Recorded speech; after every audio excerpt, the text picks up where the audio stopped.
Ang wakas ay malapit na, nang higit pa sa ating naiisip. Sa mga panahong nakalipas, bago pa ang paglalang sa mundo, ang isang tunggalian ay nagsimula na.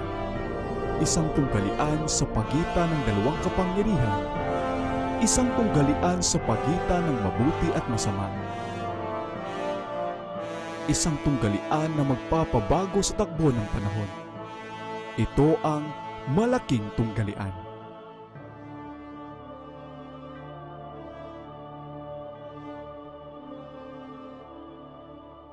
Kabanata 20. Isang malaking pagkagising sa relihiyon.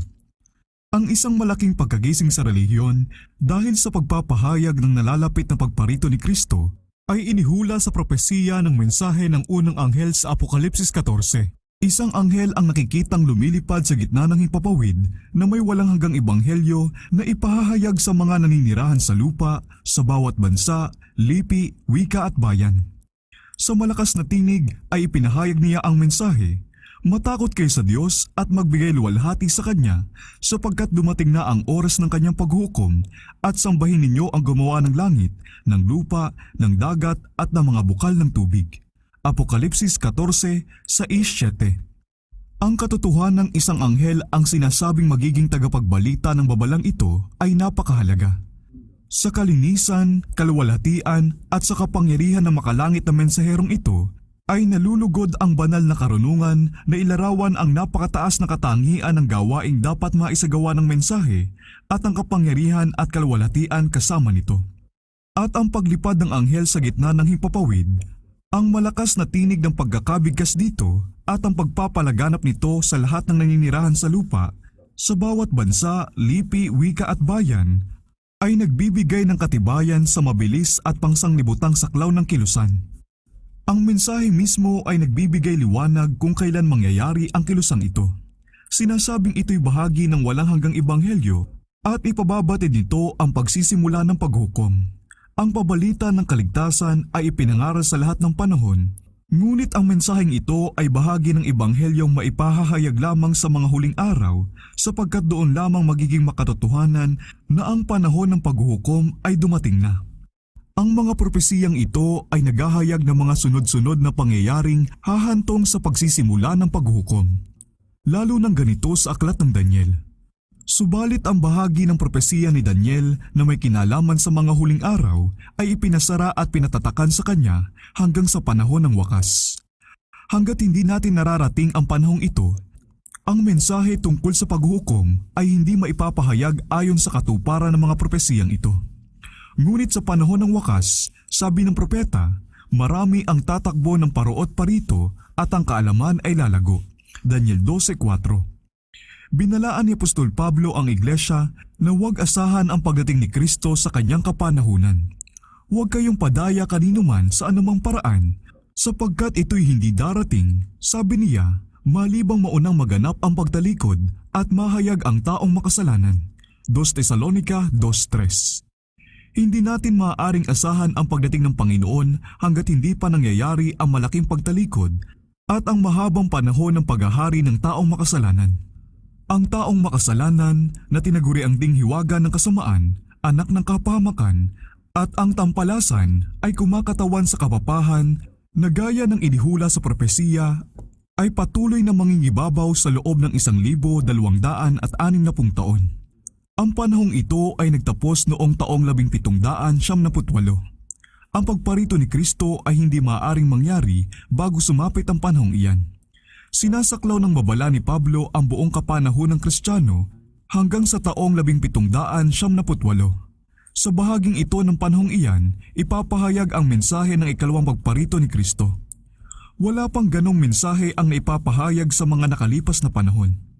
Hindi ito ipinangaral ni Pablo gaya ng ating nakita. Itinuro niya ang kanyang mga kapatid sa malayo pang hinaharap noon para asahan ang pagparito ng Panginoon. Hindi ito ipinangaral ng mga reformador. Inilagay ni Martin Luther ang paghukom mga 300 taon pa sa hinaharap mula sa kanyang kapanahunan. Ngunit simula noong taong 1778 ang aklat ni Daniel ay binuksan, ang kaalaman sa mga propesiya ay lumago, at marami ang nagpahayag sa taimtim na mensahe ng nalalapit na paghukom. Katulad ng dakilang reformasyon noong ika-16 na siglo, ang kilusang Adventista ay sabay-sabay na lumitaw sa iba't ibang bansa sa sangkakristyanuhan.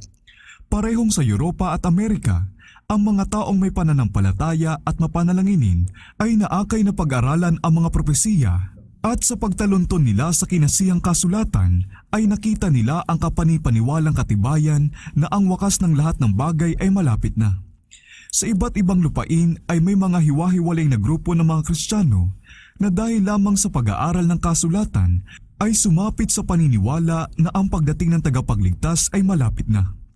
Noong taong 1821, 3 taon pagkatapos na marating ni Miller ang kanyang paliwanag tungkol sa mga propesiya na tumutukoy sa panahon ng paghukom, si Dr. Joseph Wolf na misyonero sa sanglibutan ay nagsimulang ipahayag ang nalalapit na pagdating ng Panginoon. Si Wolf ay pinanganak sa Germany ng mga Hebreyong magulang at ang kanyang ama ay isang Hudyong rabi. Noong bata pa lamang ay naniniwala na siya sa pagiging totoo ng relihiyong Kristiyano. Dahil aktibo at matanong ang isipan, siya'y sabik na makinig sa mga pag-uusap na nangyayari sa kanilang bahay habang ang mga relihiyosong Hebreyo ay araw-araw na nagtitipon upang isalaysay ang mga inaasahan at hinihintay ng kanilang bayan, ang kaluwalhatian ng darating na Mesiyas at ang pagsasauli sa Israel sa dati nitong kalagayan. Isang araw nang marinig niyang nabanggit si Jesus na taga Nazaret, ang bata ay nagtanong kung sino siya. Isang Hudyong may napakadakilang talento ang siyang isinagot. Ngunit dahil siya'y nagpanggap na siya ang Mesiyas, hinatulan siyang mamatay ng hukuman ng mga Hudyo. Bakit winasak ang Jerusalem at bakit tayo nasa pagkabihag? Tugon na nagtatanong. Naku, ang sagot ng kanyang ama. Dahil pinatay ng mga Hudyo ang mga propeta. Kaagad na nagpahiwatig sa bata ang kaisipan, marahil si Jesus ay propeta rin, at pinatay siya ng mga Hudyo samantalang siya'y walang kasalanan. Travels and Adventures of the Reverend Joseph Wolf, Volume 1, page 6. Napakalakas ng damdaming iyon, anupat bagaman binabawalang pumasok sa simbahan ng mga Kristiyano, madalas siyang patayo-tayo sa labas para makinig sa pangangaral. Nang siya'y 7 taon pa lamang, tungkol sa darating na pagtatagumpay ng Israel sa pagdating ng Mesiyas. Nang may kabaitang sabihin ng matanda, Anak, sasabihin ko sa iyo kung sino ang talagang Mesiyas. Siya ay si Jesus na taga Nazaret, na ipinako sa krus ng inyong mga ninuno, gaya ng ginawa nila sa mga propeta noong unang panahon. Umuwi ka sa inyo at basahin mo ang kapitulo ng 53 ng Isayas at mahihikayat ka na si Jesucristo nga ay anak ng Diyos. Travels and Adventures of the Reverend Joseph Wolf, Volume 1, page 7. Agad na tumimo sa kanya ang paniniwala. Umuwi siya at binasa ang talata na gustong makita kung gaano katumpak na ito'y natupad kay Jesucristo na taga Nazaret. Totoo kaya ang mga sinabi ng Kristiyano? Ang bata ay humingi ng paliwanag sa kanyang ama tungkol sa propesiyang iyon, ngunit siya'y tinugon ng mahigpit na katahimikan, anupat hindi na siya muling nangahaspang banggitin ang paksang iyon. Ngunit lalo lamang nitong pinasidhi ang kanyang pagnanais na higit pang makaalam ng tungkol sa relihiyong Kristiyano. Ang kaalamang hinahanap niya ay napakaingat na inilihim sa kanya ng kanyang Hudyong tahanan, ngunit nang siya'y 11 taong gulang pa lamang, umalis siya sa kanilang bahay at humayo sa sanglibutan upang magkaroon ng sariling edukasyon, upang piliin ang sarili niyang relihiyon at panghabang buhay na gawain. Pansamantala siyang nakitira sa mga kamag-anak, ngunit hindi nagtagal ay pinalaya siya bilang isang taksil sa kanilang relihiyon, at dahil nag-iisa at walang pera, kailangan niyang gumawa ng sariling paraan sa piling ng ibang mga tao. Nagpalipat-lipat siya, nag-aral ng masikap at sinustentuhan ang sarili sa pamamagitan ng pagtuturo ng Hebreo. Dahil sa impluwensya ng isang Katolikong tagapagturo, siya ay nahimok na tanggapin ang pananampalatayang Romano at nabuo ang layuning maging misyonero sa kanyang mga kababayan. Taglay ang layuning ito, siya ay umalis ilang taon pagkaraan upang ipagpatuloy ang kanyang pag-aaral sa College of the Propaganda sa Roma. Dito Ang kanyang ugali mag-isip ng hindi umaasa sa iba at tapatang pagsasalita ay naging dahilan upang siya'y paghinalaan ng erehiya. Lantaran niyang tinutuligsa ang mga pang-aabuso ng simbahan at iginiit ang pangangailangan sa pagbabago. Bagaman noong una siya'y pinakikitunguhan ng may natatanging kabutihang loob ng matataas na pinuno ng kapapahan, pagkaraan ng ilang panahon ay pinaalis siya sa Roma. Habang minamatyaga ng simbahan, siya'y nagpalipat-lipat sa mga lugar hanggang sa maging malinaw na siya'y hindi mapapasailalim sa pang-aalipin ng Romanismo. Siya'y idineklarang hindi mababago at hinayaan ng pumunta kung saan niya gusto. Pumunta siya ngayon sa England at matapos magpahayag ng paniniwala sa protestanteng pananampalataya ay umanib sa Church of England. Pagkatapos ng 2 taong pag-aaral, siya'y nagsimula na para sa kanyang misyon noong taong 1821. Nang tanggapin ni Wolf ang dakilang katotohanan tungkol sa unang pagparito ni Kristo bilang isang taong nagdurusa at sanay sa kalungkutan, nakita naman niyang inihahayag din ng propesiya na may ganong ding linaw ang kanyang ikalawang pagparito sa kapangyarihan at kaluwalhatian. At habang sinisikap niyang akayin ang kanyang mga kababayan kay Jesus na taga Nazaret bilang siyang ipinangako at itinuro sila sa kanyang unang pagparito sa kahihiyan bilang sakripisyo sa mga kasalanan ng mga tao, itinuro rin naman niya sa kanila ang tungkol sa kanyang ikalawang pagparito bilang hari at tagapagligtas. Si Jesus na taga Nazaret ang tunay na Mesiyas, sabi niya, na ang mga kamay at mga paa ay pinakuan at dinala ng gaya ng isang tupa sa katayan na siyang taong nagdurusa at sanay sa kalungkutan. Siyang pumarito sa unang pagkakataon pagkatapos na mawala ang setro kay Huda at ang kapangyarihang pambatasan sa pagitan ng kanyang mga paa ay darating sa ikalawang pagkakataon sa mga alapaap ng langit at may isang sigaw ng arkanghel. Joseph Wolf, Researches and Missionary Labors, page 62. At tatayo sa bundok ng mga olibo at ang pamamahalang iyon sa buong nilalang na dati ipinagkatiwala kay Adan, ngunit nawala sa kanya, Hinesis 1:26 at 3:17 ay ibibigay kay Jesus. Siya'y magiging hari sa buong lupa. Ang mga pagdaing at pananaghoy ng lahat ng nilalang ay matitigil na, sa halip ay ang mga awit ng papuri at pagpapasalamat ang maririnig. Kapag si Jesus ay dumating na sa kaluwalhatian ng kanyang Ama kasama ng mga banal na anghel, ang mga namatay na mananampalataya ay unang mabubuhay. 1 Tesalonica 4:16, 1 Corinto 15:32. Ito ang tinatawag nating mga Kristiyano na unang pagkabuhay na muli. At ang mga hayop ay mababago ang likas. Isaias 11:6-9 at magpapasakop kay Jesus. Awit 8. Pansanlibutang kapayapaan ang mangingibabaw. Journal of the Reverend Joseph Wolf, pages 378-379. At muling titingnan ng Panginoon ang lupa at sasabihin, narito, ito ay napakabuti. Journal of the Reverend Joseph Wolf, page 294. Naniniwala si Wolf na ang pagdating ng Panginoon ay malapit na dahil inilalagay ng kanyang paliwanag sa mga propesiyang ukol sa panahon ang dakilang kawakasan sa saklaw ng panahong ipinakita ni Miller. Sa mga taong nagigiit mula sa kasulatan na tungkol sa araw at oras na iyon ay walang nakakaalam, na walang malalaman ang mga tao tungkol sa kalapitan ng pagdating, ay sumagot si Wolf. Sinabi ba ng ating Panginoon na ang araw at oras na iyon ay hindi malalaman? Hindi ba't binigyan niya tayo ng mga tanda ng kapanahunan para malaman natin kahit man lang ang pagsapit ng kanyang pagdating gaya ng isang taong nakakaalam sa pagsapit ng tag-araw dahil sa pag-usbong ng mga dahon ng puno ng igos? Mateo 24:32. Hindi ba natin malalaman ang panahong iyon gayong siya mismo ang nagpayo sa atin na huwag lamang basahin ang mga aklat ni Propeta Daniel kundi unawain ito? At mismong sa aklat ng Daniel na iyan, sinabi na ang mga salita ay inilihim hanggang sa panahon ng wakas at ganun nga ang kalagayan noong kapanahunan niya at marami ang tatakbo ng paruot parito, isang kasabihang Hebreo para sa pagmamasid at pag-iisip ukol sa panahon at ang kaalaman tungkol sa panahong iyon ay lalago. Daniel 12:4.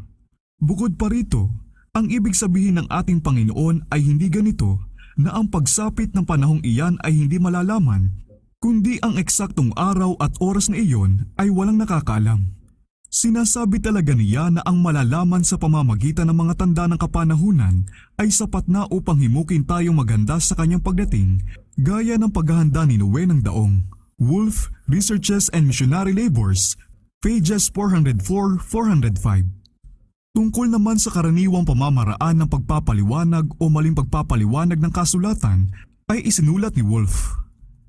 Ang malaking bahagi ng Iglesyang Kristiyano ay lumihis na sa malinaw na kahulugan ng kasulatan at bumaling sa sistema ng kahiwagaan ng mga Buddhist na naniniwalang ang kaligayahan ng lahat ng tao sa hinaharap ay nakasalalay sa palutang-lutang sa hangin at inaakala na kapag nabasa nilang mga Hudyo, ang kahulugan ay mga Hintil at kapag nabasa nilang Jerusalem, ang kahulugan ika ay Iglesia at kapag sinabing lupa, ang ibig sabihin daw ay ang hipapawid. At ang pagdating naman ng Panginoon ay nangangahulugang pagsulong daw ng mga samahang misyonero at ang pag-ahon sa bundok ng bahay ng Panginoon ay nangangahulugan daw na isang malaking pagtitipon ng mga Methodist. Journal of the Reverend Joseph Wolf, page 96. Sa loob ng 24 na taon, mula noong taong 1821 hanggang 1845, si Wolf ay naglakbay sa iba't ibang lugar. Sa Africa, dinalaw ang mga Ehipto at Abyssinia. Sa Asia, patawid sa Palestina, sa Caesarea, Persia, Bokhara at India. Dinalaw rin niya ang Estados Unidos at sa paglalakbay niya roon ay nangaral sa isla ng St. Helena. Dumating siya sa New York noong Agosto taong 1837 at pagkatapos magsalita sa lungsod na iyon ay nangaral naman siya sa Philadelphia at Baltimore at sa wakas ay tumuloy sa Washington. Dito ay sinabi niya, sa mungkahing inihain ng dating Pangulong si John Quincy Adams sa isa sa mga kapulungan ng Kongreso, buong pagkakaisang ipinahintulot sa akin ng kapulungan ang paggamit ng Congress Hall para sa isang lektura na aking ibinigay isang araw ng Sabado na pinarangalan ng pagdalo ng lahat ng kaanib ng Kongreso at pati ng obispo ng Virginia at ng mga parit pastor at ng mga mamamayan ng Washington. Ang ganong ding karangalan ay pinagkaloob sa akin ng mga kawani ng pamahalaan ng New Jersey at Pennsylvania na sa harap nila ay nagbigay ako ng lektura tungkol sa aking pagsasaliksik sa Asya at ganon din sa personal na paghahari ni Hesukristo. Journal of the Reverend Joseph Wolf, pages 398-399. Si Dr. Wolf ay naglakbay sa pinakadisibilisadong bansa nang walang proteksyon ng alinmang otoridad sa Europa na nagtiis ng maraming hirap at napapalibutan ng napakaraming panganib. Siya'y nahagupit na at ginutom, ipinagbili bilang isang alipin at 3 beses nang nahatulan ng kamatayan. Siya'y nilusob na ng mga magnanakaw at minsan ay halos mamatay na sa uhaw. 1 beses na siyang nakaranas na kinuhang lahat ang pag-aari niya at hinayaang maglakbay ng daang-daang milya sa kabundukan nang nakatapak lang. Ang patak ng yelo ay humahampas sa kanyang muka at ang mga tapak niyang paa ay namanhid dahil sa pagkalapat sa lupang nanigas na sa yelo. Kapag binabala ang pumunta sa mga tribong hindi sibilisado at palaban, sinasabi niyang meron siyang sandata, panalangin, sigasig para kay Kristo at pagtitiwala sa kanyang tulong. Ako rin, sabi niya, ay pinagkalooban sa aking puso ng pag-ibig sa Diyos at sa aking kapwa at ang Biblia ay hawak ko. W.H.D. Adams, Inferilsoft, page 192. Ang Bibliang Hebreo at English ay daladala niya kahit saan siya magtungo. Tungkol sa isa sa mga huli niyang paglalakbay ay sinabi niya, aking pinamamalaging bukas ang Biblia sa aking kamay. Nadarama kong ang aking kapangyarihan ay nasa aklat na ito at tutulungan ako ng lakas nito. W.H.D. Adams, Inferilsoft, page 201. Ganyan siya nagtiyaga sa kanyang mga paggawa hanggang ang mensahe tungkol sa paghukom ay madala sa malaking bahagi ng matitirahang daigdig. Sa mga Hudyo, Turko, Parsi, Hindu at marami pang ibang mga bansa at lahi ay ibinabahagi niya ang salita ng Diyos sa iba't ibang wikang ito at sa lahat ng lugar ay ibinalita ang nalalapit na paghahari ng Mesiyas. Sa paglalakbay niya sa Bokhara, natuklasan niya na ang doktrina ng nalalapit na pagdating ng Panginoon ay pinangahawakan ng isang humiwalay na grupo ng mga tao sa malayong lugar. Ang mga Arabo sa Yemen, sabi niya, ay may isang aklat na tinatawag na Zira na nagsasabi tungkol sa ikalawang magparito ni Kristo at sa kanyang paghahari sa kalwalhatian at inaasahan nilang may malalaking pangyayaring magaganap sa taong 1840. Journal of the Reverend Joseph Wolf, page 377. Sa Yemen, ako'y nagpalipas ng 6 na araw kasama ng mga lahi ni Rekab. Hindi sila umiinom ng alak, hindi nag-uubasan, hindi nagtatanim at nakatira sa mga tolda, at inaalala ang mabuting matandang si Jonadab na anak ni Rekab, at nakakita ako sa kanilang grupo ng mga anak ni Israel mula sa lahi ni Dan na kagaya ng mga anak ni Rekab ay umaasa rin sa agad na pagdating ng Mesiyas sa mga alapaap ng langit. Journal of the Reverend Joseph Wolf, page 389. Ang ganong ding paniniwala ay natuklasan ng isa pang misyonero sa Tatari. Isang paring Tatar ang nagtanong sa misyonero kung kailan darating si Kristo sa ikalawang pagkakataon. Nang sumagot ang misyonero na wala siyang nalalaman tungkol dito, ang pari ay parang labis na nagtaka sa gayong kawalang alam ng isang nag-aangking tagapagturo ng Biblia at inilahad ang sarili niyang paniniwala batay sa propesiya na si Kristo ay darating mga taong 1844. Noong taong 1826 pa lang, ang mensahe tungkol sa pagdating ay ipinangaral na sa England. Ang kilusan dito ay hindi tahasang nabuo gaya ng sa Amerika. Ang eksaktong panahon ng pagparito ay hindi pang kahalatang itinuturo, ngunit ang dakilang katotohanan ng nalalapit na pagdating ni Kristo sa kapangyarihan at kaluwalhatian ay malawakang ipinahayag. At ito'y hindi lamang sa kalagitnaan ng mga taong tutol at hindi umaayon sa Church of England. Si Morant Brock, isang manunulat na taga-England, ay nagpahayag na halos 700 ministro ng Church of England ang sangkot sa pangangaral ng ebanghelyong ito ng kaharian. Ang mensaheng nakaturo sa taong 1844 bilang siyang panahon ng pagdating ng Panginoon ay ipinangaral din sa Great Britain. Ang mga lathalain tungkol sa ikalawang pagparito na galing sa Estados Unidos ay malawakang ipinalaganap. Ang mga aklat at magazine ay muling inilimbag sa England.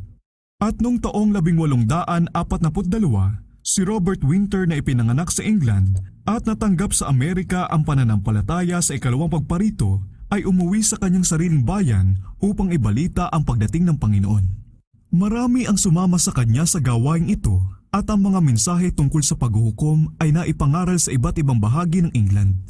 Sa Timog Amerika naman, sa gitna ng barbarismo at pakana ng mga pari, si Lacunza na isang Kastila at Jesuit ay humantong sa kasulatan at sa gayoy natanggap ang katotohanan tungkol sa agad na pagbabalik ni Kristo. Dahil ibinubunsod na ipangaral ang babala, gayon may nais na makaiwas sa galit ng Roma, inilathala niya ang kanyang mga paniniwala sa ilalim ng pangalang Rabbi Ben Ezra na ipinakikilala ang kanyang sarili bilang isang nahikayat na Hudyo.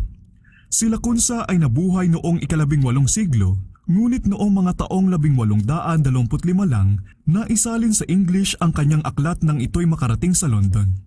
Ang pagkakalimbag nito ay nagpalalim sa napupukaw ng interes sa England sa paksang tungkol sa ikalawang pagparito. Sa Germany, ang doktrinang ito ay tinuturo na ni Bengel noong ika-18 siglo, isang ministro ng Lutheran Church at kilalang iskolar at tagasuri ng Biblia. Pagkatapos niyang mag-aral, itinalaga ni Bengel ang kanyang sarili sa pag-aaral ng teolohiya na likas niyang kinahiligan dahil sa mapag-isip at makarelihiyong kondisyon ng kanyang isipan na lumalim at napalakas na maaga niyang pagsasanay at disiplina. Kagaya ng ibang kabataan na ugali rin ang mag-isip, noong una at simula noon ay kailangan niya makipagpunyagi sa mga pag-aalinlangan at kahirapang tungkol sa relihiyon at may labis na damdamin niyang binanggit ang maraming pana na tumusok sa kaawa-awa niyang puso at nagpabigat sa pagiging kabataan niya. Nang maging kaanib ng konsilyo ng simbahan sa Wittenberg, itinaguyod niya ang gawain ng kalayaang pangrelihiyon. Bagaman iginigiit ang mga karapatan at mga pribilehyo ng simbahan, siya ay isang tagapagtanggol para sa lahat ng makatwirang kalayaan na ipinagkakaloob sa mga nakadaramang kailangan na nilang umalis sa kapulungan nito dahil sa konsensya. Encyclopedia Britannica, 9th edition, Article Bengel. Ang magandang impluwensya ng patakarang ito ay nadarama pa rin sa sarili niyang probinsya. Pumasok sa isipan ni Bengel ang liwanag tungkol sa ikalawang pagdating ni Kristo habang siya'y naghahanda ng sermon mula sa Apokalipsis 21 para sa Advent Sunday. Ngayon lang nabuksan sa kanyang pangunawa ang mga propesiya ng Apokalipsis. Dahil nalipos ng pagkadama sa napakalaking kahalagahan at nangingibabaw na kaluwalhatian ng mga tagpong ipinapahayag ng propeta, napilitan siyang pansamantala munang tumigil sa pagbubulay-bulay sa paksang iyon. Sa pulpito ay muli itong nalahad sa kanya sa buong linaw at kapangyarihan nito. Mula noon ay itinalaga na niya ang kanyang sarili sa pag-aaral ng mga propesiya, lalo na yung nasa Apokalipsis, at di nagtagal ay sumapit siya sa paniniwala na ipinakikita nga nitong malapit na ang pagdating ni Kristo. Ang petsa na kanyang itinakdang panahon ng ikalawang pagparito ay saklaw nung ilang taong pinanghawakan naman ni Miller ng bandang huli. Ang mga sinulat ni Bengel ay naipalaganap sa buong sangkakristyanuhan. Ang mga pagkaunawa niya ay talagang pangkahalatang tinatanggap sa sarili niyang bayan sa Württemberg at sa ilang kaparaanan ay sa iba pang bahagi ng Germany. Ang kilusan ay nagpatuloy pa rin pagkatapos niyang mamatay at ang mensahe tungkol sa ikalawang pagparito ay narinig sa Germany sa panahong ding iyon ng pagkuha nito ng pansin sa iba pang mga lugar. Sa mas maagang petsa, ang iba sa mga mananampalataya ay pumunta sa Russia at doon ay bumuo ng mga kolonya at ang pananampalataya sa ikalawang pagparito ni Kristo ay pinangahawakan pa rin ng mga iglesyang German sa bansang iyon. Ang liwanag ay sumikat sa France at sa Switzerland. Sa Geneva kung saan pinalaganap ni Farel at ni Calvin ang mga katotohanan ng reformasyon ay ipinangaral ni Gaussen ang mensahe tungkol sa ikalawang pagparito. Nang siya ay isa pa lamang estudyante sa paaralan, nakaharap ni Gaussen ang espiritu ng rasyonalismo na lumaganap sa buong Europa noong huling bahagi ng ika-18 siglo at sa pagsisimula ng ika-19 na siglo. At nang siya'y pumasok sa ministeryo, hindi lamang siya walang alam sa tunay na pananampalataya, kundi napapahilig pa sa pag-aalinlangan. Sa kanyang kabataan ay naging interesado siya sa pag-aaral ng propesiya. Matapos basahin ang aklat ni Rollin na Ancient History, ang kanyang pansin ay napatuon sa Kapitulo 2 ng Daniel at siya'y nagulat sa kamanghamanghang katumpakan ng katuparan ng propesiya gaya na makikita sa isinulat ng manunulat na ito ng kasaysayan. Narito ang isang patutuo na ang kasulatan ay kinasihan na nagsilbing angkla sa kanya sa gitna ng mga panganib ng mga huling taon. Hindi siya masiyahan sa mga turo ng rasyonalismo at sa pag-aaral ng Biblia at pagsasaliksik ng mas malinaw na liwanag ay naakay siya sa isang tunay na pananampalataya pagkaraan ng ilang panahon. Habang ipinagpapatuloy niya ang kanyang pagsisiyasat sa mga propesiya, umantong siya sa paniniwala na ang pagdating ng Panginoon ay malapit na. Nang makintala ng kataimtiman at kahalagahan ng dakilang katotohanan ito, ninais niyang ipahayag ito sa mga tao, ngunit ang karaniwang paniniwala na ang mga propesiya sa Daniel ay mga hiwaga at hindi maunawaan ay isang mabigat na hadlang sa kanyang daan. Sa wakas ay kanyang ipinasya, gaya ng ginawa ni Farel dati sa pangangaral sa Geneva, na magsimula sa mga bata na sa pamamagitan nila'y inaasahan niyang maaakit ang mga magulang. Gusto kong ito'y maunawaan ninyo, sabi niya bandang huli, tungkol sa kanyang layunin sa ganitong gawain. Hindi dahil sa maliit na kahalagahan nito, kundi taliwas nito ay dahil sa malaki nitong kahalagahan, kung kaya't ginusto ko itong ipahayag sa karaniwang pamamaraang ito at talakayin ito sa mga bata. Gusto kong ako'y mapakinggan at nangangamba akong hindi ito mangyayari kung una ako magsasalita sa mga taong may gulang na. Kaya ipinasya kong pumunta muna sa mga bata. Nagtipon ako ng mga batang makikinig at kapag ang grupo ay lumalaki na at kapag nakikitang sila'y nakikinig, nasisiyahan, nawiwili at kanilang nauunawaan at naipapaliwanag ang paksa, ako'y nakatitiyak na magkakaroon ng ikalawang grupo at kapag yung mga may gulang naman, makikita nilang may pakinabang sa kanilang oras ang umupo at mag-aral nito. At kapag ito'y nangyari na, ang layunin ay nakamta na. L. Gaussen, Daniel the Prophet, Volume 2, Preface. Ang pagsisikap ay matagumpay. Habang tinuturuan niya ang mga bata, ang mga matatanda ay lumalapit para makinig. Ang tanghalan ng kanyang simbahan ay napuno ng mga taong matamang nakikinig. Ang iba sa mga ito ay mga taong may katungkulan at may pinag-aralan at mga dayo at mga taga-ibang bansang dumadalaw sa Geneva at sa gayon ang mensahe ay nadala rin sa ibang mga lugar. Dahil nahimok ng tagumpay na ito, inilathala ni Gaussen ang kanyang mga aralin sa pag-asang maitaguyod ang pag-aaral ng mga aklat ng propesiya sa mga iglesia ng mga taong nagsasalita ng French. Ang paglalathala ng mga araling ibinibigay sa mga bata, sabi ni Gaussen, ay pagsasabi sa mga matatanda na napakadalas na binabaliwala ang mga ganyang aklat dahil sa kasinungalingan na ang mga ito raw ay malabo. Paanong magiging malabo ang mga ito gayong nauunawaan ito ng inyong mga anak? Meron akong malaking hangarin, dagdag pa niya, na magbigay ng kaalamang tungkol sa mga propesiyang karaniwan sa ating kapulungan kung maaari. Wala talagang pag-aaral na sa tingin ko'y higit pang makatutugon sa pangangailangan ng ating panahon.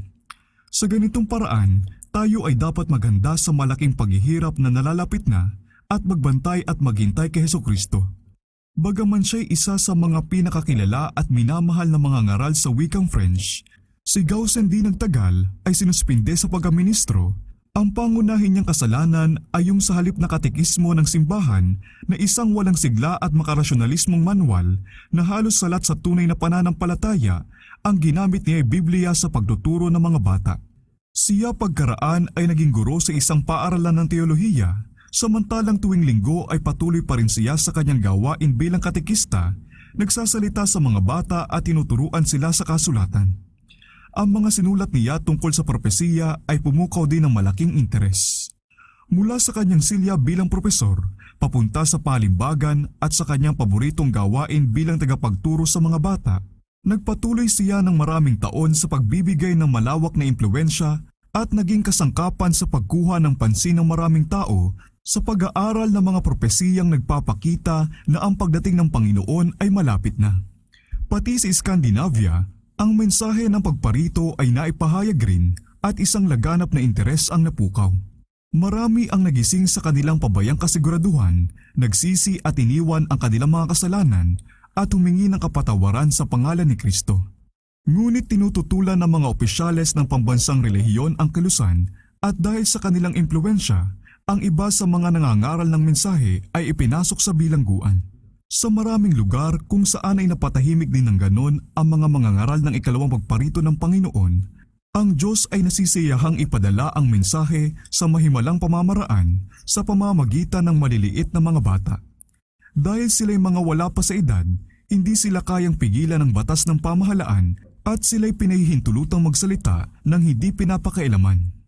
Ang karamihan sa kilusan ay may hirap na tao at sa mga hamak na tahanan ng mga manggagawa nagtitipon ang mga tao para pakinggan ang babala. Karamihan sa mga bata mga ngaral mismo ay may hirap lamang na nakatira sa kubo. Ang iba sa kanila ay hindi hihigit sa 6 o 8 taong gulang at bagaman ang kanilang buhay ay nagpapatotoo na minamahal nila ang tagapagligtas at nagsisikap na mamuhay sa pagsunod sa mga banal na utos ng Diyos, sa karaniwang paraan, ang makikita lang sa kanila ay ang katalinuhan at kakayahan na kadalasang nakikita sa mga batang may ganong ding edad. Subalit kapag sila'y nakatayo na sa harapan ng mga tao, maliwanag na sila'y kinikilos ng kapangyarihang higit sa sarili nilang likas na kakayahan. Ang tono at kilos ay nababago at may dakilang kapangyarihan nilang ibinigay ang babala ng paghukom gamit ang mismong sinasabi ng kasulatan. Matakot kayo sa Diyos at magbigay luwalhati sa Kanya sapagkat dumating na ang oras ng Kanyang paghukom. Sinumbatan nila ang mga kasalanan ng mga tao na hindi lamang tinutuligsa ang kahalayan at bisyo, kundi sinasaway ang pagkamakamundo at pagbalik sa kasamaan at binabalaan ang mga nakikinig na magmadaling tumakas sa galit na darating. Ang mga tao ay nanginginig sa pakikinig. Ang sumusumbat na Espiritu ng Diyos ay nagsasalita sa kanilang puso. Marami ang nahimok na saliksikin ang kasulatan ng may bago at mas malalim na pananabik. Ang mga walang pagpipigil at mahalay ay nabago. Ang iba'y iniwan ang kanilang hindi tapat na mga gawain at isang gawain ang naisagawa na talagang kitang-kita, ano pat pati ang mga ministro ng pambansang relihiyon ay napilitang tanggapin na ang kamay ng Diyos ay nasa kilusan. Kalooban ng Diyos na ang pabalita tungkol sa pagparito ng tagapagligtas ay maipahayag sa mga bansa sa Scandinavia. At nang mapatahimik ang tinig ng kanyang mga lingkod, inilagay niya ang kanyang espiritu sa mga bata upang ang gawain ay matapos. Noong si Jesus ay papalapit na sa Jerusalem, na sinasamahan ng nagkakatuwa ang karamihan na ipinapahayag siya bilang anak ni David na may sigawan ng pagtatagumpay at pagwawagayway ng mga dahon ng palma, siya'y pinagsabihan ng mga pariseyong naiinggit na sila'y patahimikin, ngunit sumagot si Jesus na ang lahat ng ito'y katuparan ng propesiya at kung sila'y magsisitahimik, ang mga bato mismo ang sisigaw. Palibas ay natakot sa mga pagbabanta ng mga pari at pinuno, ang mga tao ay tumigil sa kanilang masayang pagpapahayag habang sila'y papasok na sa pintuang bayan ng Jerusalem. Ngunit pagkaraan nito ay itinuloy ng mga bata sa bulwagan ng templo ang koro, at habang iwinawagayway ang mga sanga ng palma, sila'y sumigaw ng Hosana sa anak ni David, Mateo 21:8-16. Nang sabihin sa kanya ng mga pariseyong lubang hindi nasisiyahan, "Naririnig mo ba ang sinasabi ng mga ito?" Ay sumagot si Jesus, "Oo, hindi ba ninyo kailanman nabasa, mula sa bibig ng mga sanggol at ng mga sumususo ay naghanda ka ng papuri para sa iyong sarili?" Kung paanong gumawa ang Diyos sa pamamagitan ng mga bata noong unang pagparito ni Kristo, ay gumawa rin siya sa pamamagitan nila sa pagpapahayag ng mensahe tungkol sa kanyang ikalawang pagparito. Ang salita ng Diyos ay dapat na matupad upang ang pagpapahayag ng pagdating ng tagapagligtas ay maibigay sa lahat ng bayan, wika at bansa. Kay William Miller at sa mga kamanggagawa niya, ibinigay ang pangangaral sa Amerika. Ang bansang ito ang naging sentro ng dakilang kilusang Adventista. Dito nagkaroon ng pinakaeksaktong katuparan ng propesiya ng mensahe ng unang anghel. Ang mga sinulat ni Miller at ng kanyang mga kasamahan ay dinala sa malayong lugar. Saan man makapasok ang mga misyonero sa buong sanglibutan ay naihahatid ang mabuting balita tungkol sa agad na pagbalik ni Kristo. Kahit saan ay naikalat ang mensahe ng walang hanggang ebanghelyo, matakot kayo sa Diyos at magbigay luwalhati sa Kanya sapagkat dumating na ang oras ng Kanyang paghatol.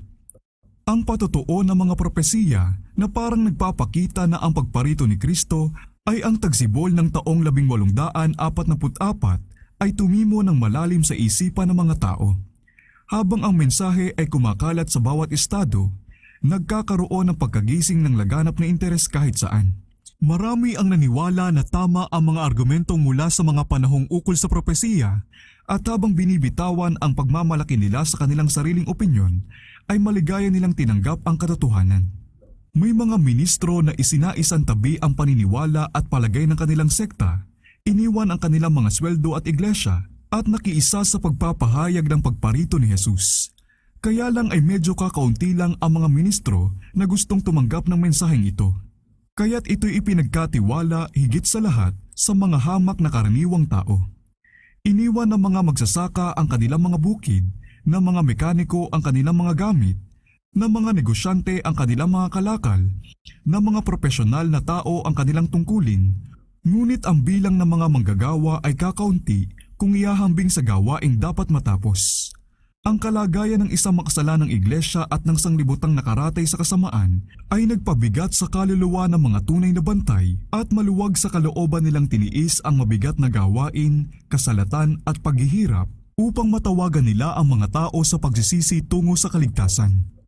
Bagaman hinahadlangan ni Satanas, ang gawain ay patuloy na sumulong at ang katotohanan tungkol sa pagparito ay tinanggap ng libu-libong tao. Saan mang lugar ay naririnig ang mapanuring patotoo, binabalaan ang mga makasalanan, kapwa taga-sanlibutan at mga kaanib ng iglesia na umiwas sa galit na darating. Kagaya ni Juan Bautista na siyang tagapagbalita ni Kristo, inilagay ng mga mangangaral na ito ang palakol sa ugat ng punong kahoy at hinimok ang lahat na magbunga ng karapat-dapat na pagsisisi.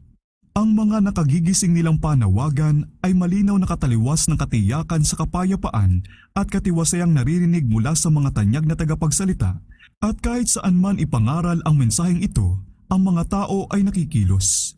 Ang simple at malinaw na patotoo ng kasulatan na inilagay sa puso ng kapangyarihan ng banal na espiritu ay nagdala ng bigat ng paniniwala na iilan lang ang may kayang labanan ng lubusan. Ang mga taong nagpapahayag ng relihiyon ay nagising sa kanilang huwad na katiwasayan. Nakita nila ang mga pagbalik nila sa dating kasamaan, ang kanilang pagkamakasanglibutan at kawalang paniniwala, ang kanilang pagmamalaki at pagkamakasarili. Marami ang nagsihanap sa Panginoon na may pagsisisi at kapakumbabaan. Ang mga damdaming napakatagal nang nakakapit sa mga makasanglibutang bagay ay itinuon nila ngayon sa langit.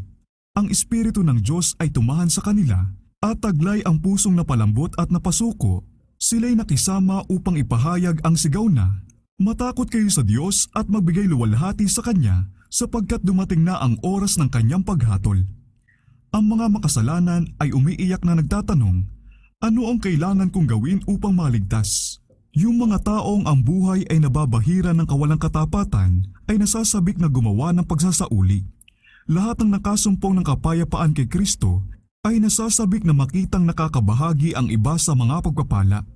Ang puso ng mga magulang ay nanumbalik sa kanilang mga anak at ang puso ng mga anak sa kanilang mga magulang.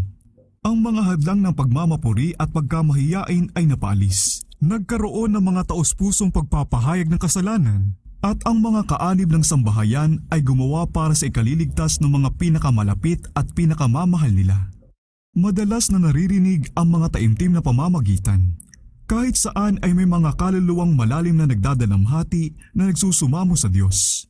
Marami ang nakikipagpunyagi buong magdamag sa pananalangin para sa katiyakan na ang sarili nilang mga kasalanan ay pinatawad na o kaya'y para sa pagkahikayat ng kanilang mga kamag-anak o kapitbahay. Lahat ng uri ng tao ay nagsasama-sama sa mga pagpupulong ng mga Adventista.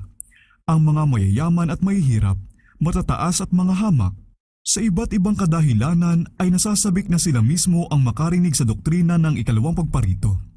Pinigilan ng Panginoon ang espiritu ng pagsalungat habang ipinaliliwanag ng kanyang mga lingkod ang mga katwiran ng kanilang pananampalataya. Kung minsan ay kinakasangkapan ay mahina, ngunit ang Espiritu ng Diyos ay nagbibigay ng kapangyarihan sa kanyang katotohanan. Ang presensya ng mga banal na anghel ay nadarama sa mga pagpupulong na ito at marami ang napaparagdag sa mga mananampalataya araw-araw. Habang binabanggit ang mga katibayan ng malapit ng pagdating ni Kristo, ang napakaraming tao ay pigil hiningang nakikinig ng tahimik sa mga banal na salita. Ang lupa at langit ay parang naglapit. Ang kapangyarihan ng Diyos ay nadarama ng mga matatanda at bata at may katamtamang gulang. Ang mga lalaki ay umuwi sa kanilang mga tahanan nang may pagpupuri sa kanilang mga labi at ang tinig ng kaligayahan ay maririnig sa katahimikan ng gabi. Walang sino mang dumalo sa mga pagpupulong na iyon ang kailan may makakalimot sa mga tagpong iyon na may taimtim na interes. Ang pagpapahayag ng eksaktong panahon para sa pagdating ni Kristo ay naglabas ng malaking pagtutol mula sa lahat ng uri ng tao, mula sa ministro sa pulpito hanggang sa pinakapabaya at mapaghamon sa langit na makasalanan. Ang mga sinasabi ng hula ay natupad. Sa mga huling araw ay darating ang mga manglilibak na manlilibak at lumalakad ayon sa kanilang sariling mga pagnanasa at magsasabi, nasaan ang pangako ng kanyang pagdating? Sapagkat buhat pa nang mamatay ang ating mga ninuno, nananatili ang lahat ng mga bagay sa dati nilang kalagayan mula ng pasimula ng paglalang. 2 Pedro 3:4. Marami sa mga nagpapahayag na mahal nila ang tagapagligtas ay nagsabing wala silang tutol sa doktrina ng ikalawang pagparito. Ang tinututulan lamang daw nila ay ang eksaktong panahon. Ngunit ang kanilang puso ay nababasa ng mata ng Diyos na nakakakita ng lahat. Ayaw nilang marinig ang tungkol sa pagparito ng Panginoon para hatulan ang sanglibutan sa katwiran. Sila'y naging mga di tapat na lingkod, hindi makakayanan ng kanilang mga gawa ang pagsisiyasat ng Diyos na sumusuri ng puso at takot silang makaharap ang kanilang Panginoon. Gaya ng mga Hudyo noong panahon ng unang pagparito ni Kristo, sila'y hindi handang salubungin si Jesus. Hindi lamang sila tumangging makinig sa malinaw na katibayan mula sa Biblia, kundi nilibak pa yung mga naghihintay sa Panginoon. Si Satanas at ang kanyang mga anghel ay tuwang-tuwa at ipinukol ang panunuya sa harapan ni Kristo at ng mga banal na anghel na ang mga nagsasabing bayan niya ay may napakaliit na pagmamahal sa kanya, ano pa't hindi nila gusto ang kanyang pagpapakita. Walang taong nakakaalam sa oras o araw.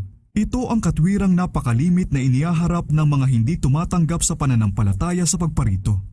Ang talata ay ganito, tungkol sa araw at oras na iyon ay walang nakakaalam, kahit ang mga anghel sa langit, ni ang anak kundi ang ama lamang. Mateo 24:36. Ang malinaw at tugmang paliwanag sa talatang ito ay ibinigay ng mga naghihintay sa Panginoon at ang maling paggamit dito ng mga kalaban nila ay malinaw na makikita.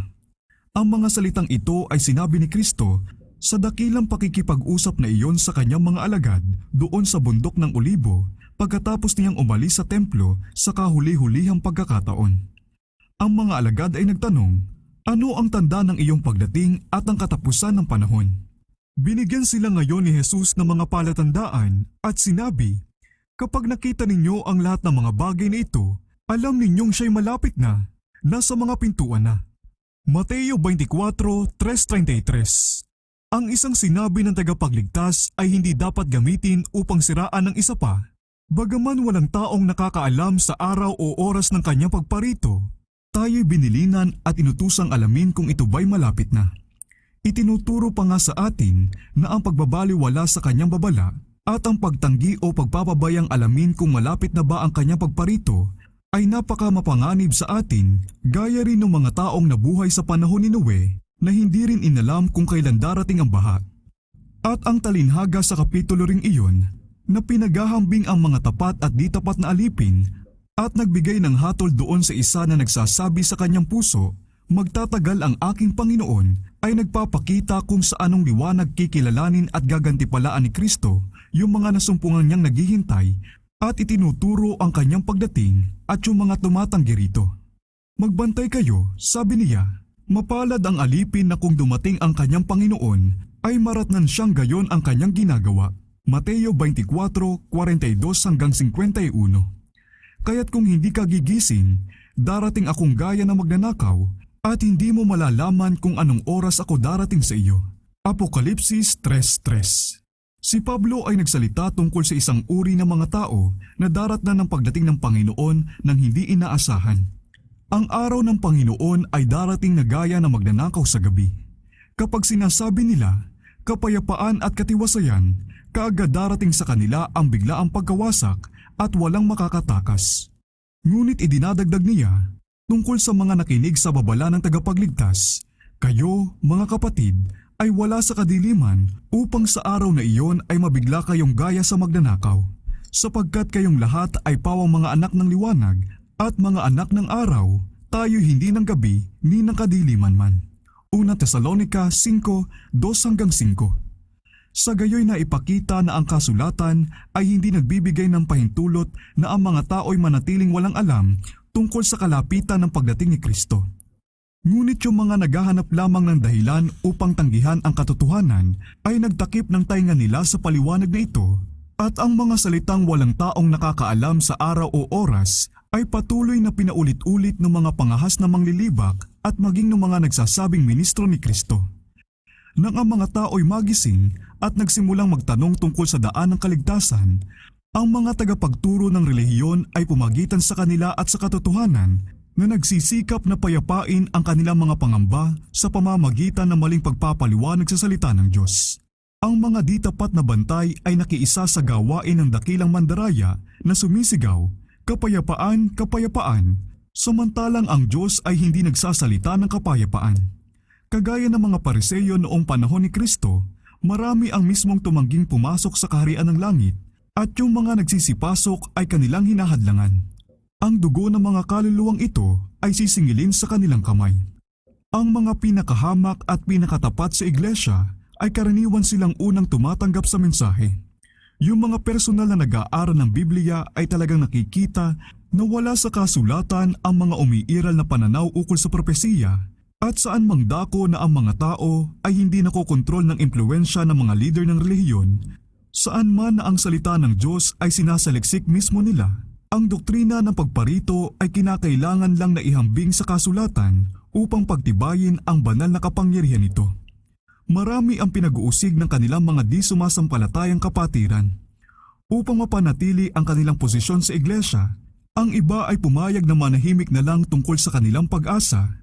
Ngunit nadama ng iba na pinipigilan sila ng katapatan sa Diyos na ilihim ng gayon ang mga katotohanang ipinagkatiwala sa kanila.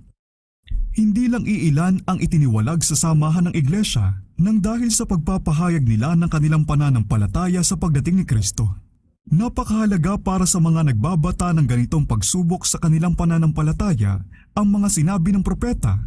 "Ang inyong mga kapatid na namumuhi sa inyo, na nagtatakwil sa inyo alang-alang sa aking pangalan, ang nagsasabi, 'Luwalhatiin ng Panginoon upang makita namin ang iyong kagalakan,' ngunit sila ay mapapahiya."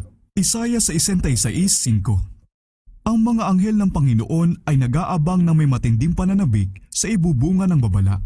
Nang magkaroon ng pangkahalatang di pagtanggap ng mga iglesia sa mensahe, ang mga anghel ay nalulungkot na tumalikod. Ngunit marami ang hindi pa nasusubok patungkol sa katotohanan ng ikalawang pagparito. Marami ang nailigaw ng kanilang mga asawa, mga magulang o mga anak at napaniwalang kasalanan ang kahit makinig lang sa ganyang erehiyang itinuturo ng mga Adventista. Ang mga anghel ay inutusang tapat na bantayan ang kaluluwang ito sapagkat may isa pang liwanag na sisikat sa kanila mula sa trono ng Diyos. Taglay ang di maipahayag na pananabik, yung mga nagsitanggap sa mensahe ay naghintay sa pagdating ng kanilang tagapagligtas. Ang panahon na inaasahan nilang makita siya ay malapit na. Hinarap nila ang oras na ito ng may payapang kataimtiman. Sila'y humimlay sa matamis na pakikipag-ugnayan sa Diyos, isang paunang bayad sa kapayapaang mapapasa kanila sa maningning na hinaharap. Walang sino mang nakaranas sa pag-asa at pagtitiwalang ito ang makakalimot sa mahalagang sandaling iyon ng paghihintay. Sa loob ng ilang linggo bago ang oras na iyon, ang makasanglibutang pangangalakal ay isinaisantabi na halos lahat. Maingat na siniyasat ng mga tapat na mananampalataya ang bawat isipan at damdamin ng kanilang mga puso na para bagang sila'y mamamatay na at sa loob ng ilang oras lang ay ipipikit na ang kanilang mga mata sa mga tanawin sa lupa. Walang ginawang paghahanda ng mga damit para sa pag-akyat sa langit, kundi nadama ng lahat ang pangangailangan sa pangloob ng katibayan na sila nga ay handang sumalubong sa tagapagligtas. Ang kanilang puting damit ay ang kalinisan ng kaluluwa. Ang karakter na nilinis na sa kasalanan ng pangtubos na dugo ni Kristo. Sana'y meron pa rin ganong espiritu ng pagsisiyasat ng puso, ganong sigasig at ganong totohanang pananampalataya sa mga nagsasanib na bayan ng Diyos. Kung nagpatuloy lang sana sila sa ganong pagpapakababa sa harapan ng Panginoon at ipinagpilitan ang kanilang mga panalangin sa luklukan ng awa, tataglagin sana nila ang mas masaganang karanasan kaysa sa nararanasan nila ngayon. Napakaunti ng pananalangin, napakaunti ng tunay na pagkadama sa kasalanan, at ang kawalan ng buhay na pananampalataya ang dahilan kung bakit marami ang salat sa biyaya na napakasaganang inilaan ng ating manunubos. Pinanukala ng Diyos na subukin ang kanyang bayan. Tinakpan ng kanyang kamay ang isang pagkakamali sa pagbilang sa mga panahong ukol sa propesiya. Hindi natuklasan ng mga Adventista ang pagkakamali kahit ang pinakamagagaling sa kanilang mga katunggali ay hindi rin ito natuklasan.